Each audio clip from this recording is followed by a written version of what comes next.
Welcome back, everyone. Today, we're taking a deep dive into Anne Frank's world, going beyond the surface of her diary. Yeah, we've got her diary and some really powerful audio excerpts read by Selma Blair. Amazing. This is our chance to, really unpack everything, not just her words, but also, the historical context around them. Right. It feels almost intrusive, like peeking into these private thoughts of this young girl going through something so awful. It's a powerful experience, though. Her diary gives us this, window into the lives of those persecuted during the Holocaust, a stark reminder of the human cost of intolerance. Right. But it also captures those universal experiences of adolescence, like the need to connect, the search for who you are, the frustrations with family, all amplified by her situation. Absolutely. So let's start with the secret annex itself. Anne paints such a vivid picture of this cramped space she shared with 7 other people. Yeah. What strikes you about her descriptions? I think it's the juxtaposition of the mundane and the extraordinary. She describes the anxieties of sharing a bathroom,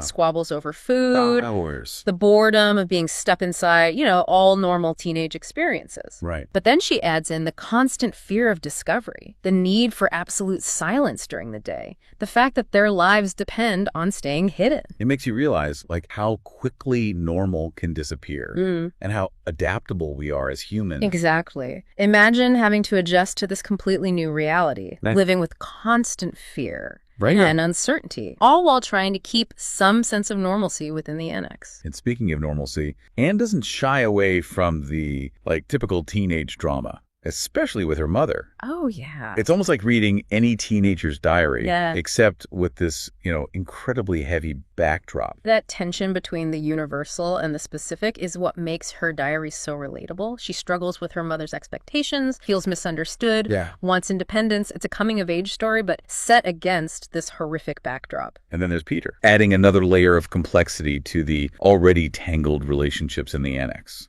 Anne's feelings for Peter offer a glimpse into that universal longing for connection, especially given their isolation. Absolutely. She sees him as someone she can confide in, someone to share her deepest fears with. It's easy to forget how young she was.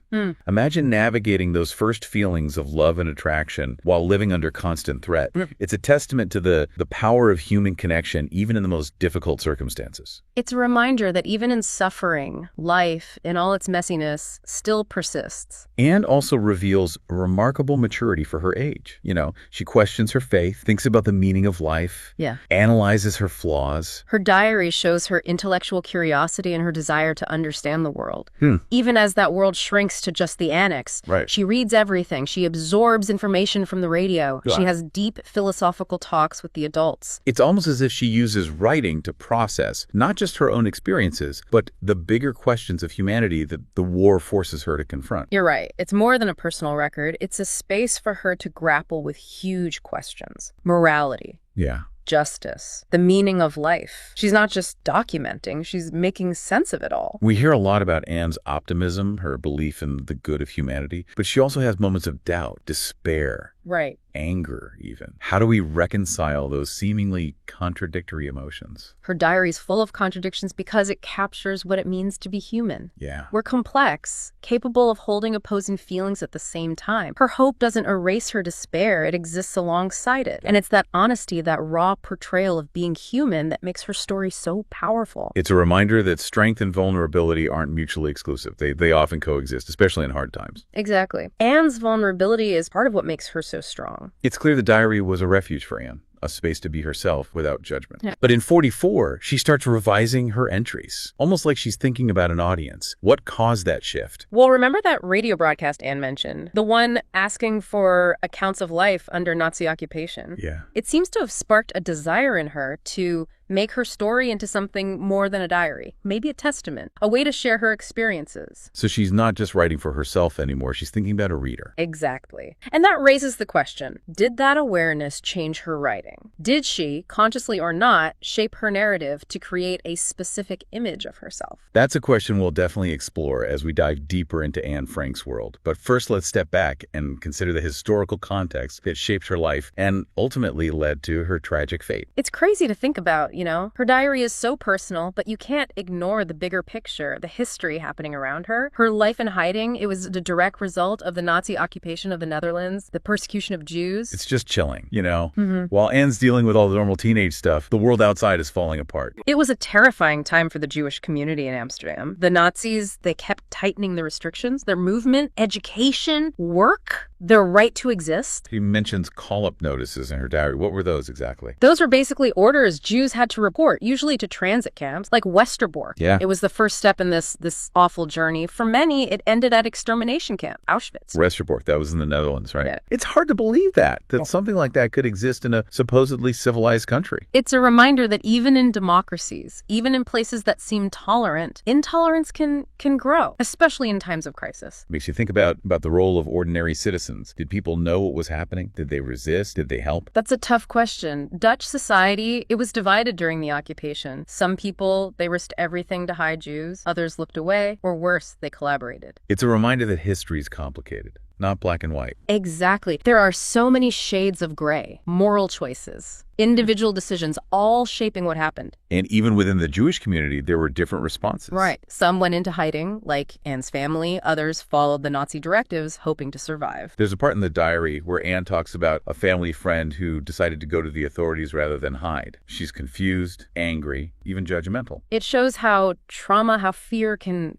break communities. Families, we can't judge the choices people made under that kind of pressure. Right. They faced impossible decisions, their own survival against their conscience, loyalty, faith in humanity. It forces us to look at those really uncomfortable truths about human nature, the limits of our own empathy. It does, and it challenges us to think about, well, how would we react? Would we be brave enough to resist, kind enough to help? Would we risk our lives for what we believe? These are questions that go way beyond World War II. They get to the core of who we are as human beings. Absolutely. And how we handle these complexities. Anne's diary reminds us that even in the darkest times, there were people who chose to act with kindness, with bravery, people like Miep Gies. Right. She risked her life to help the Frank family. What she did was incredible. Not only helping them in hiding, but also saving the diary, making sure Anne's story was shared with the world. Yeah.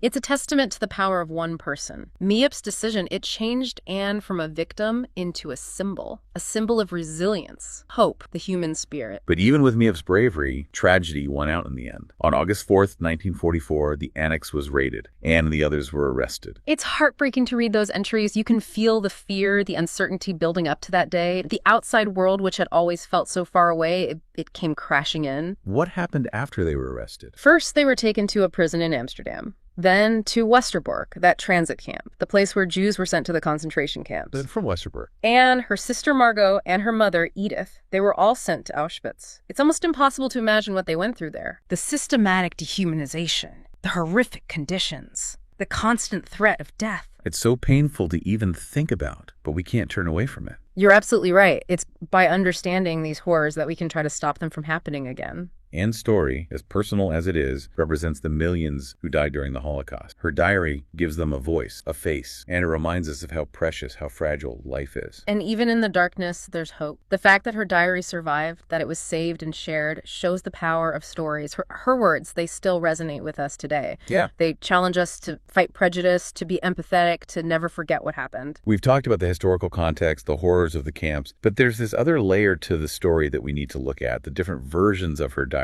What can you tell us about that? This is where things get even more interesting. The diary we all know is actually a combination of Anne's original writing, the revised version, and some edits made by her father, Otto Frank. So the version we read, it's not entirely her own words. It's complicated. Anne rewrote and edited some parts in 44, probably thinking about a future audience. Right. And after the war, Otto Frank, the only survivor, he made some more changes before he published it in 1947. What kind of changes? He left out some sections, mostly about Anne's sexuality and criticisms of her mother and the other residents. He also made some changes to the style, smoothing out the language. I get why he might have wanted to protect her privacy, especially back then. But it raises questions about about authenticity, about changing a historical document. That's a debate that's still going on. Some say Otto Frank had the right to control how his daughter was remembered. Others think the original unedited diary should be available. It's like a puzzle, trying to find Anne's trim voice in all these versions. Yeah. And it adds another layer to her story. It does. And it reminds us that even with primary sources, we're always looking at interpretations, things seen through the lens of time, culture, personal views. This deep dive has taken us everywhere, from the small world of the annex to the sweep of history. We've looked at the personal and the political, the tragedy and the hope. Right. But it always comes back to Anne's words, to her voice, which continues to speak to us today. It's amazing,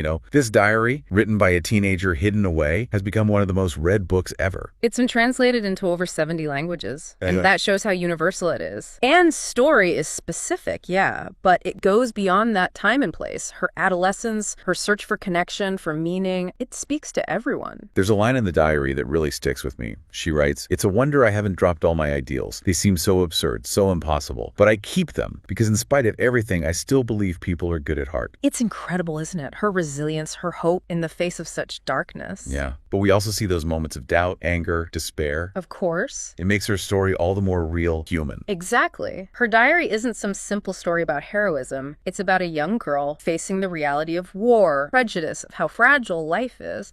And it makes us look in the mirror, How would we react? Could we hold on to our faith in humanity? Would we be brave enough to stand up against injustice? It's not just about the past. It's about us, our values, our choices, our capacity for good and bad. It's a call to action, right? To be more aware, more compassionate, to work towards a world where this never happens again. It's about seeing the danger of apathy, how insidious prejudice is, and speaking up against injustice. Yeah. We can't change what happened, but we can learn from it. We can honor Anne by trying to create a better, fairer world. And by remembering that one person can make a difference. Like Mietiz. Even small acts of kindness and courage can have a huge impact. Anne Frank's diary is more than just history. It's about the strength of the human spirit, the need for empathy, a call for all of us to build a more just, compassionate world. I hope this deep dive has given you, our listener, some things to think about. The complexities of history, the power of these individual stories. And the legacy of Anne Frank. Thank you for joining us. Until next time, keep exploring, keep questioning, keep diving deep.